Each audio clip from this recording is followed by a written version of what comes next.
আমাদের আজকের শব্দটা হচ্ছে জমে থাকা। জমে থাকার ইংরেজি শব্দটা হচ্ছে অ্যাকুমুলেট। জমে থাকা মিন্স অ্যাকুমুলেট। কোনো কিছু রাস্তার উপর জমে থাকা, সেক্ষেত্রে আমরা অ্যাকুমুলেট ইউজ করতে পারি। সো অ্যাকুমুলেট শব্দটি আমরা ইন্ডিভিজুয়ালি না শিখে সেন্টেন্স অ্যাপ্লাই করে শিখবো। আমি এখানে তিনটা বাক্য লিখছি, প্রেজেন্টে, পাস্টে, ফিউচারে।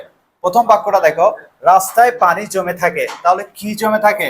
পানি। তাহলে পানিটা সাবজেক্ট, ওয়াটার।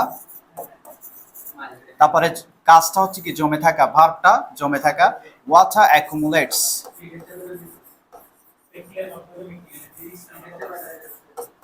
একটা এস যুক্ত করব, কারণ ওয়াটারটা তার সাবজেক্ট সিঙ্গুলার। শুধুমাত্র প্রেজেন্ট ইউনিটের সাবজেক্ট যদি তার সাবজেক্ট সিঙ্গুলার হয়, ভার্বের সাথে আমরা এস বাই এস যুক্ত করব। ওয়াটার অ্যাকুমুলেটস, পানি জমে থাকে কোথায়? রাস্তায়। On the roads, on the roads. Water accumulates on the road, রাস্তায় পানি জমে থাকে। এরপর ফার্স্টে করো, রাস্তায় পানি জমেছিল। সো কি জমেছিল? Water accumulated, accumulated,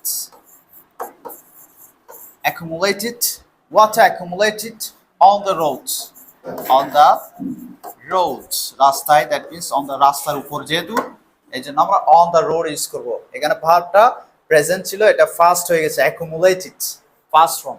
okay, water accumulated on the road।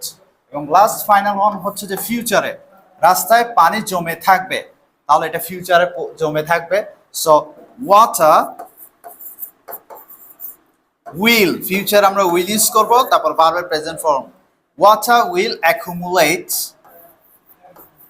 Accumulate, water will accumulate on the roads, on the Rhodes.